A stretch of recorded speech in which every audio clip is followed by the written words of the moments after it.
अष्टमी के शुभ अवसर पर हम आप सबका तहे दिल से स्वागत करते हैं। मान्यता है कि द्वापर युग के अंतिम चरण में भाद्रपद माह के अष्टमी को मध्य रात्रि भगवान श्री कृष्ण का जन्म हुआ था। तो इसीलिए हम पूरे हर्षोल्लास से इस तिथि को श्री कृष्ण जन्माष्टमी के रूप में मनाते हैं। तो इसीलिए इस मंगल अवसर पर आप सभी के समक्ष कृष्ण लीला का लघु नाट्य द्वारा प्रदर्शन करने जा रहे हैं, जिसमें श्री कृष्ण का जन्म, यशोदा कृष्ण संवाद, गोपियों के साथ रासलीला तथा कंस वध शामिल है। तो आइए हम आरंभ करते हैं श्री कृष्ण जन्म कथा का पहला अध्याय, जिसमें अत्याचारी कंस अपनी बहन देवकी और बहनोई वसुदेव को विवाहोपरांत विदा कर रहा है।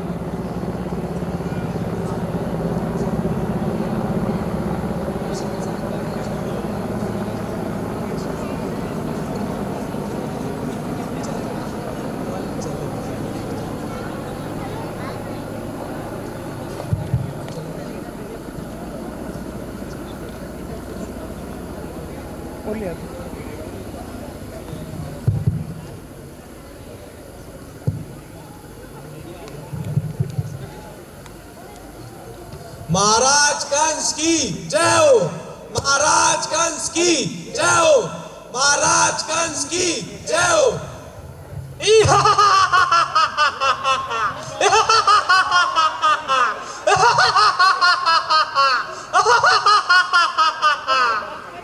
प्रणाम ऋषिवर, स्वागत है आपका। आइए, बिल्कुल उचित समय पर आए आप। मैं वसुदेव वो देवकी को विदा करने ही जा रहा था, तो आप भी वसुदेव वो देवकी का अपने आशीर्वाद से उद्धार कीजिए। सौभाग्यवती भव, मैं तो यहाँ इन्हें आशीर्वाद देने ही आया हूँ कंस। मैं ही नहीं, समय भी इस शुभ विवाह की कब से प्रतीक्षा कर रहा था। देवकी और वसुदेव की 8वीं संतान तेरे वध का कारण बनेगी कंस, और मथुरा की इस प्रजा को तेरे अत्याचारों से मुक्ति दिलाएगी।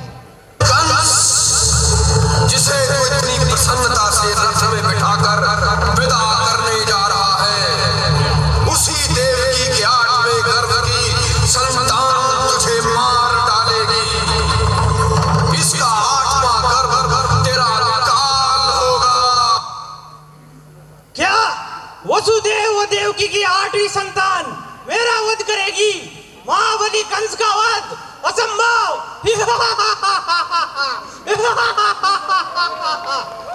देवता भी जिसकी पंचांग सुनकर थर्रा उठते हैं, उस कंस का वध असंभव है, असंभव। मैं अपनी मृत्यु के मूल कारण को ही समाप्त कर दूंगा। नहीं रहेगी देवकी, न होगी उसकी 8वीं संतान। नहीं कंस नहीं, तुम्हारी शत्रुता तो देवकी की 8वीं संतान से है। ये मिथ्या है भ्राताश्री। मेरी संतान अपने मामा का वध कैसे कर सकती है? हाँ कंस हाँ, तू तो महावीर है कंस। अपने भाग्य से जूझ और मिटा दे अपने भाग्य को, और नए भाग्य की रेखाएं खींच। डाल दे देवकी और वसुदेव को कारागृह में, और मारता जा एक एक कर इनकी सभी संतानों को। जब तू इनकी 8वीं संतान को मार देगा, तब तू अमर हो जाएगा कंस, अमर। ऋषि, मैं तेरी इस चुनौती को स्वीकार करता हूँ। सिपाहियों, जी महाराज। डाल दो कारागृह में वसुदेव व देवकी को, और इनकी 8वीं संतान का वध करने के पश्चात मैं इस ऋषि को भी मिटा दूंगा। ले जाओ इन्हें। जो आज्ञा महाराज।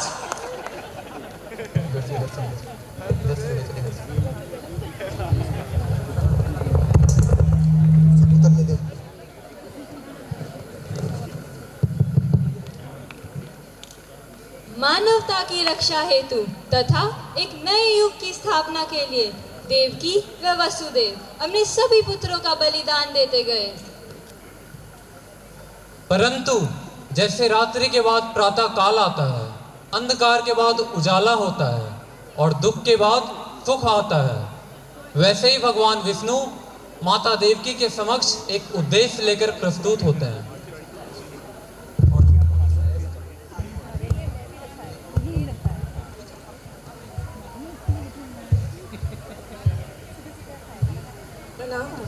जब जब जब जब मनुष्य धर्म का वर्ण भूल जाता है, मनुष्य के हृदय उत्तम भावों का नाश हो जाता है, तब मैं अवतार धारण करता हूँ।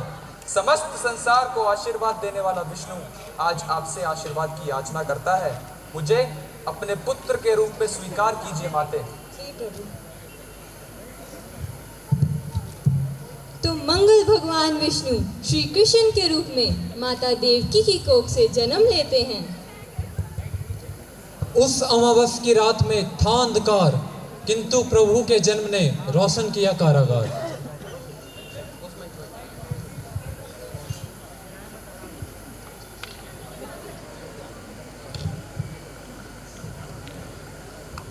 यह बालक मानव जाति का उज्जवल भविष्य है।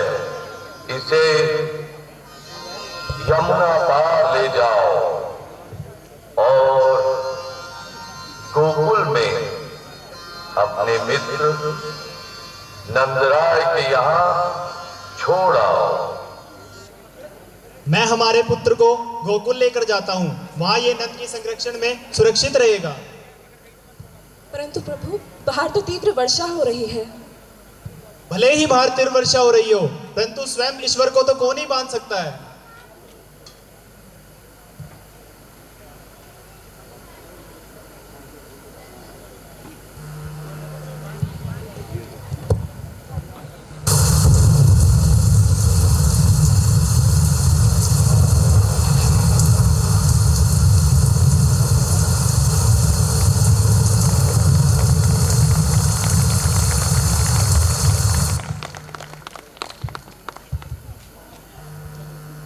आइए मित्र, प्रणाम। मैं आपकी ही प्रतीक्षा कर रहा था। ये कैसी विचित्र स्थिति आन पड़ी है। स्वयं अपने मित्र से इतना बड़ा बलिदान मांगना पड़ रहा है। नहीं मित्र, ये बलिदान तुम नहीं, ये सृष्टि मांग रही है, और समस्त सृष्टि की रक्षा के लिए मैं ऐसे एक नहीं सैकड़ों बलिदान देने के लिए सज्ज हूँ। मैं तुम्हारे इस बलिदान का जीवन भर ऋणी रहूंगा मित्र। मित्र, आज ही यशोदा ने इस पुत्री को जन्म दिया है। इसे गोकुल मथुरा ले जाइए और इस पुत्री को मेरे संरक्षण में दे दीजिए। अच्छा बाबा, अब मुझे आज्ञा दे। अब मुझे मथुरा के लिए निकलना है। मथुरा कारावास में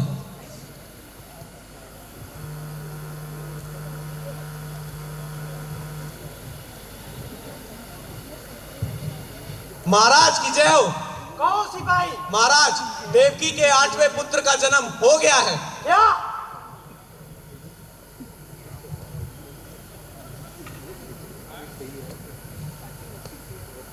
महाराज कंस की जय हो। महाराज कंस की जय हो। महाराज कंस की जय हो। देवकी, कहाँ है तुम्हारा 8वां पुत्र? परंतु भ्रातर्षि, मेरी 8वीं संतान तो एक कन्या है। नहीं, ये कैसे संभव है? तुम्हारा 8वां पुत्री मेरा वध करेगा, यही तो आकाशवाणी हुई थी। नहीं कंस नहीं, तुम इस आकाशवाणी की बात पर विश्वास मत करो।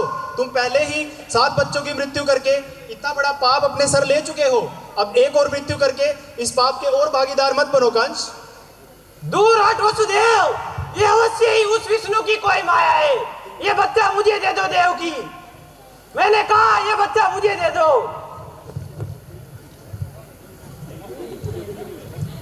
ये कन्या मेरा वध करेगी।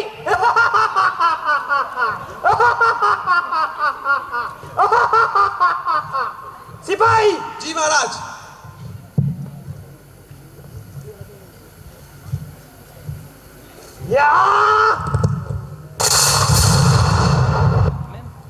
यादव कुल के शत्रु कंस, तेरी दुष्टता ने सीमा तोड़ दी है, परंतु तू भूल मत, चंद्र को ग्रहण लगता है, किंतु पहर दोपहर से अधिक उसका आयुष्य नहीं होता। तेरा आयुष्य भी शीघ्र ही नष्ट होगा। तुझे दंड देने वाला बालक सुरक्षित है और समय आने पर वह तेरा वध भी करेगा।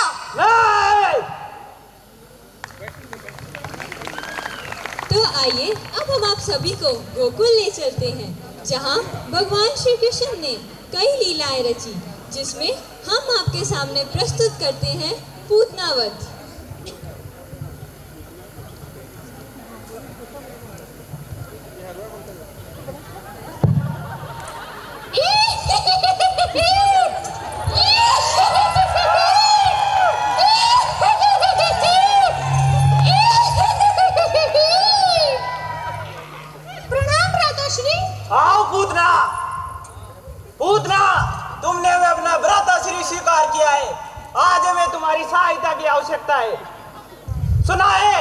गोकुल में नंद के घर उसी रात एक मायावी ने जन्म लिया है, जिस रात देवकी ने अपनी 8वीं संतान को जन्म दिया था।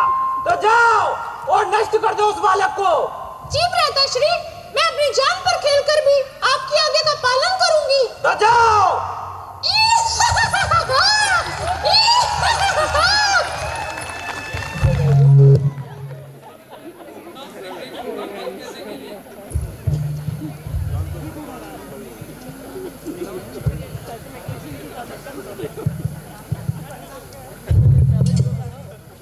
पूतना श्री कृष्ण का वध करने के लिए यशोदा मैया के घर रूप बदलकर पहुंचती है।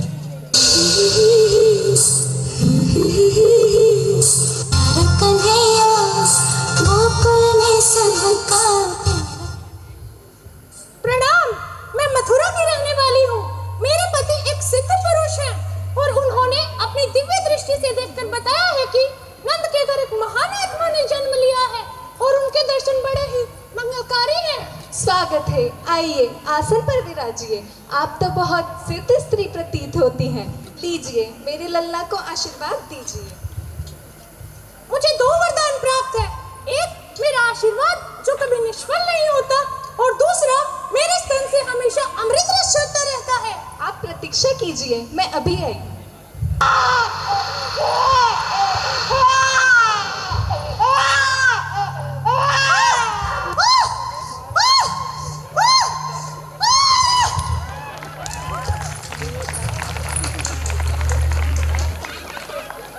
तो इस प्रकार भगवान श्री कृष्ण ने पूतना नामक राक्षसी का उद्धार किया।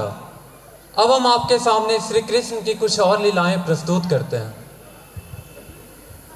तो अब हम देखते हैं बाल कृष्ण द्वारा माटी खाने वाला दृश्य।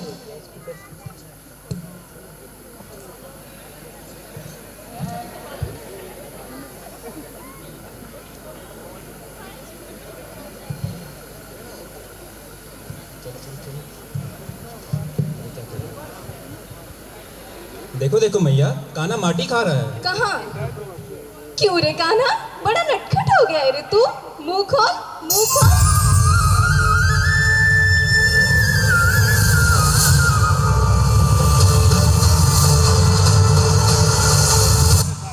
हे ईश्वर, यह संभव है? नन्हे कान्हा के मुंह के अंदर संपूर्ण ब्रह्मांड की स्मृति देख माता यशोदा भी अचंभित हो उठी और उन्हें अपने छोटे नटखट के अनादि होने का ज्ञान प्राप्त होता है।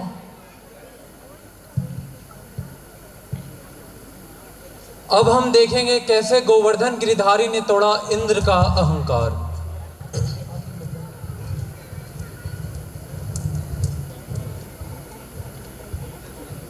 इंद्र? ये इंद्र कौन है बाबा, जिनकी हम पूजा करते हैं? मैंने तो सुना है ये कोई विलासी देवता है। नहीं नहीं कान्हा, देवताओं के लिए ऐसे नहीं कहते, वे नाराज हो जाते हैं। और फिर भगवान इंद्र तो देवताओं के भी राजा हैं, वे मेघों के भी स्वामी हैं। वे मेघ जो जल बरसाते हैं, जिस जल से अन्न की उत्पत्ति होती है और जिस अन्न से हम अपना पालन पोषण करते हैं। इसलिए वर्षा ऋतु के आगमन के पूर्व हम उनकी पूजा करके उन्हें प्रसन्न करते हैं। तो इस प्रकार उनकी पूजा ना की जाए तो वे अत्यंत ही क्रोधित हो जाएंगे। जो इतना निर्दयी है वो भगवान कैसे हो सकता है? भगवान तो वो है जो अपने भक्तों की भूलों को क्षमा करे, अपने भक्तों के कष्टों को दूर करे। मुझे तो ये इंद्र भगवान नहीं लगता। इंद्र के नाम का यज्ञ करेंगे तो वर्षा करेंगे, नहीं करेंगे तो बादल हटा लेंगे। मुझे तो ये किसी व्यापारी के लक्षण लगते हैं बाबा। ये बादलों का राजा इंद्र अगर क्रोध में आ गया तो इसके आगे सारे आकाश के बादल गायब हो जाएंगे। ये वृंदावन मरुभूमियों के जल की एक एक बूंद के लिए तरसेगा। धान तो छोड़ो, अनाज का एक तिनका भी नहीं उगेगा। मेरी मानो तो अगर पूजा ही करनी है तो किसी सच्चे भगवान की करो, जिनकी दृष्टि में सभी एक समान हैं। तो बस हम ग्वालों की आजीविका पूरी करने वाली तो गाय है, इसलिए हमारी इष्ट देवी तो गोमाता ही होनी चाहिए। और गोमाता का भरण पोषण करने वाले गिरिराज गोवर्धन हमारे इष्ट देव होने चाहिए। इसलिए हमें इंद्र यज्ञ को छोड़ गिरि यज्ञ एवं गो यज्ञ करना चाहिए बाबा। जहाँ एक और भगवान श्री कृष्ण ने अपने दिव्य ज्ञान से सबका मन जीत लिया था,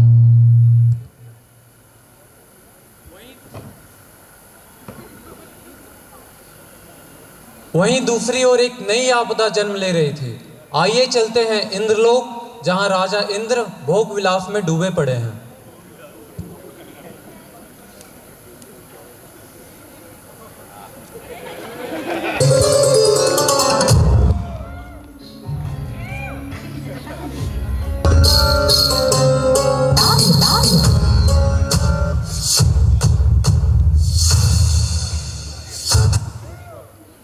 महाराज महाराज महाराज, देवराज इंद्र की जय हो। इस समय अचानक आने का कारण? क्षमा करे देवेंद्र, परंतु इस समय आप तक एक सूचना पहुंचाना अति आवश्यक था। कैसी सूचना दूत? प्रभु, इस वर्ष धरती पर आपकी पूजा बंद कर दी गई है। नहीं, और ऐसी कुबुद्धि उन्हें किसने दी? जी, नंद गोपुत्र कृष्ण, उसी के कहने पर उन्होंने आपकी पूजा त्याग गाय और गोवर्धन पर्वत की पूजा शुरू की। क्या कहा तुमने? कृष्ण? जी, वह अभी तो बालक ही है। तो तुम्हारे कहने का मतलब यही है कि अब वो देवताओं को छोड़कर पर्वतों और पत्थरों को पूजेंगे? जी स्वामी, ऐसा ही निश्चय उन्होंने किया है। इसका उन्हें भयानक दंड भुगतना होगा। तुम अभी के अभी प्रलय करने वाले मेघों के नायक सामवर्तक मेघ को मेरे सामने उपस्थित करो। जो आज्ञा प्रभु। देखो तो, एक साधारण मानवीय बालक के कहने पे उन्होंने देवों के राजा इंद्र का भी तिरस्कार कर दिया। अपने अहंकार की मदिरा में चूर इंद्रदेव को भगवान विष्णु की माया का खेल भी समझ ना आया और वो निकल पड़े अपने अपमान का प्रतिशोध लेने।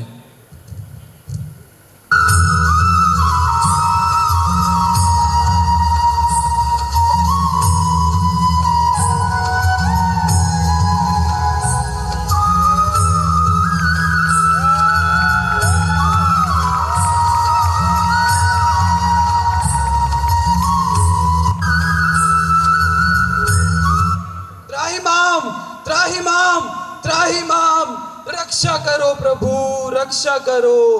हे दीन दयाल, हे पालनहार, मैंने आप जैसे अविनाशी ब्रह्म को एक साधारण मानवीय बालक समझकर ये भूल करी। मेरी ये भूल क्षमा के योग्य तो नहीं है प्रभु, पर मुझे अपना दास मानकर क्षमा करो प्रभु, क्षमा करो। हे इंद्र, तुमने हमें नहीं पहचाना, इसमें तुम्हारा कोई दोष नहीं, बल्कि ये तो हमारी माया का ही एक अंश था। जिन गोकुल वासियों के पास स्वयं भगवान है, उनका बाल विवाह का कौन कर सकता है। सबके पालनहार श्री कृष्ण ने गोवर्धन पर्वत को अपनी कनिष्ठा पर उठाकर देवों के राजा इंद्र का घमंड चूर कर दिया था। तो जैसे जैसे वक्त बीतता गया, भगवान श्री कृष्ण की अनेक लीलाएं गोकुल वासियों को अचंभित करती गई। उन्होंने खेल खेल में कई राक्षस जैसे वकासुर और धेनुकासुर का वध कर दिया और गोकुल वासियों को उनके भय से मुक्त किया। अब हम देखते हैं श्री कृष्ण संग गोपियों की रासलीला का एक मनोरम दृश्य।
अक्रूर जी नंद बाबा के समक्ष श्री कृष्ण और बलराम को मथुरा ले जाने की बात करते हैं।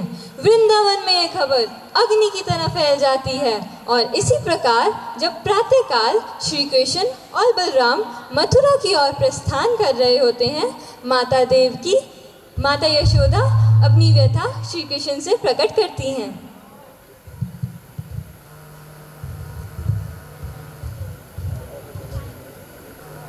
कान्हा, तुम अपनी मैया को छोड़कर इस प्रकार जा रहे हो। तुम्हारे बिना ये वृंदावन सूना सूना लगेगा और ये गोपियाँ, यह तो तुम्हारे प्रिय में व्याकुल हो उठेंगी। तुम्हारे बिना अब ये माखन कौन खाएगा कान्हा? पूरी सृष्टि की रचना का विचार करना तो मेरा कर्तव्य है माते। प्रजा के कष्टों को दूर करने के लिए मुझे मथुरा की ओर प्रस्थान करना ही होगा माते। अब मुझे आज्ञा दीजिए माते। विजयी भव। अब हम देखेंगे कैसे श्री कृष्ण को जाते देख वृष भानु दुलारी श्री राधिका की आंखों में आंसू आ गए और वे अपने मन की व्यथा श्री कृष्ण को प्रकट करती है। कान्हा, क्या तुम सच में कभी नहीं आओगे? किंतु तुम्हारे बिना वृंदावन में रासलीला कैसे रचेगी? वृंदावन में मैं अपने जीवन का एक महत्वपूर्ण अंश छोड़कर रहा हूँ राधे। आज के बाद मेरे जीवन में कभी रासलीला नहीं रचेगी, परंतु इस ब्रज भूमि से कभी रासलीला समाप्त नहीं होगी, क्योंकि जहाँ राधा है वहीं तो रासलीला है। किंतु कान्हा, केवल एक कर्तव्य को पूर्ण करने के लिए तुम वर्षों से बंधी इस प्रेम की डोर को तोड़कर जाना चाहते हो? नहीं राधे नहीं, वृंदावन से मैं समस्त स्मृतियों को अपने साथ लेकर जा रहा हूँ और जो निश्चल प्रेम मुझे तुमसे प्राप्त हुआ है वो संसार में सदैव अमर रहेगा और मेरा नाम सदैव तुम्हारे नाम के साथ जुड़ा रहेगा। किंतु कान्हा, हमने तो अपने मन को इतना भी आश्वासन नहीं दिया कि तुम्हारे जाने के बाद हमें प्रेम की शीतल छाया प्राप्त होगी भी या पूरा जीवन शून्य ही रह जाएगा। नहीं राधे, जीवन शून्य नहीं होगा, मैं तुम्हें वचन देता हूँ। वचन? केवल एक वचन के सहारे क्या जी पाएंगे हम? नहीं राधे, मेरा वचन कभी व्यर्थ नहीं जाएगा। कदाचित ये जानते हुए भी कि ये हमारी अंतिम भेंट है, मैं कहती हूँ कान्हा, चले जाओ, अपने माता पिता को मुक्त करवाओ, अपना कर्तव्य निभाओ। यही तुम्हारी राधा की इच्छा है। सखी की इच्छा मेरे लिए आदेश। श्री कृष्ण और बलराम मथुरा की ओर प्रस्थान करते हैं और अत्याचारी कंस से माता देवकी और वसुदेव को मुक्त करने की बात कहते हैं।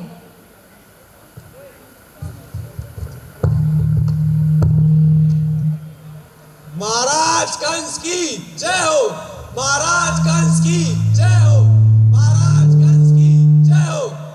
सिपाहियों, जी महाराज। जाओ और बंदी गृह से वसुदेव और देवकी को मुक्त करा कर लाओ, और यदि मुझ पर कोई संकट दिखे तो उसी क्षण उनका मस्तक धड़ से अलग कर देना। जो आ गया महाराज। हे कंस, तुमने तो मुझे कभी पहचाना ही नहीं। मैंने तुझे बार बार अपनी शरण में आने के लिए कहा। ये तेरा अंतिम अवसर है कंस, मेरी शरण में आ जा, मैं तुझे क्षमा कर दूंगा कंस। कृष्ण, तू कंस को झुकने के लिए कह रहा है। महाबली कंस मर सकता है किंतु झुक नहीं सकता। तो फिर मल्ल युद्ध के लिए तैयार हो जा कंस।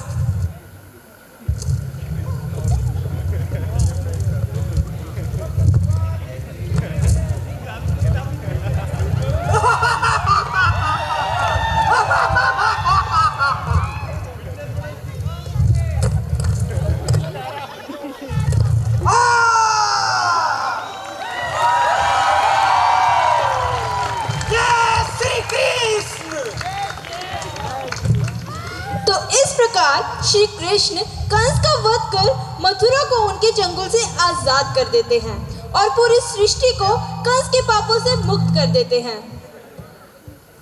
श्री कृष्ण को सिर्फ भगवान समझकर मनुष्य और धरती से अलग मत करो। वो एक अपार बुद्धि, ऊंचे सिद्धांतों से जन्म लेकर इस धरती पर चलने वाले इंसान के रूप में भगवान हैं। उन्होंने जो धर्म बताया था वह धर्म नहीं, हमारा जीवन है। गीता के द्वारा करोड़ों लोगों को राह दिखाई, उनसे बड़ा गुरु और कौन हो सकता है। रक्षा के लिए समुद्र के बीच द्वारिका नगरी बसाई, उनसे बड़ा आर्किटेक्ट और कौन हो सकता है। अपनी आंखों से मन की बातें समझाने वाला, उनसे बड़ा साइकोलॉजिस्ट कौन हो सकता है। हवन यज्ञ से बारिश बरसाई, प्रकृति को समझने वाला, उनसे बड़ा क्लाइमेटोलॉजिस्ट कौन हो सकता है। अनकंट्रोलेबल आरपीएम के साथ घूमते सुदर्शन चक्र को कंट्रोल करने वाला, उनसे बड़ा काइनेटिक इंजीनियर कौन हो सकता है। और अंततः अच्छी सेहत का संदेश देने वाला, उनसे बड़ा डॉक्टर कौन हो सकता है। He is everything to us. He is more than God to us. We should worship His excellence. Vrindavan के यमुना किनारे आज भी कभी मुरली बजती होगी तो श्री कृष्ण से मिलने के लिए कोई राधा जरूर सजती होगी। तो आइए अनंत शुभकामनाओं के साथ मिलकर उस शक्ति को नमन करें। हाथी घोड़ा पाल की,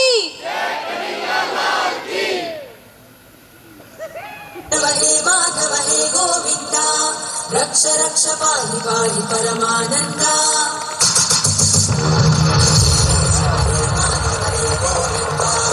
रक्ष रक्ष पाहि पाहि